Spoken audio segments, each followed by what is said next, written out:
আমি একবার কাকতাড়ুয়া হব, নিশ্চল নির্ভেজাল কাকতাড়ুয়া।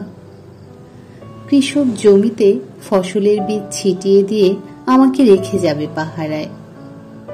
আমি ঠায় দাঁড়িয়ে থাকব, দাঁড়িয়ে দাঁড়িয়ে স্মৃতির পাতা হাতড়াবো। দিনভর রোদ খাবো, কখনো শীতের রাতে ঠক ঠক করে কাঁপবো। বীজ থেকে ছোট ছোট পাতা গজাবে, একটু বড় হবে লতার মতো। হেমন্তের হিমেল হাওয়ায় হালকা দোল খাবে। আমি পাখিদের আমন্ত্রণ জানাবো, তারা এসে গান শোনাবে ছোট সবুজ লতানো চারাগুলোকে। দোয়েল শালিকের গান শুনে ওরা দ্রুত বেড়ে উঠবে। শরৎ সকালের ঝলকানি প্রতিফলিত হবে কৃষকের চোখে।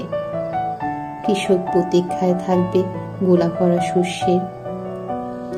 ততদিনে আমি শিশির ভেজা শস্যকণার সাথে সখ্যতা গড়ে তুলব, গল্প করব, ছড়া কাটব, কখনো কখনো গলা ছেড়ে গান করব।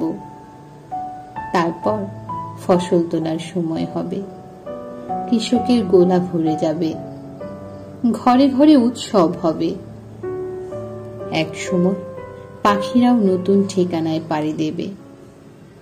ধুধু মাঠে শুধু আমি পড়ে থাকবো ঝরা পাতার শব্দ শোনার প্রতীক্ষায়।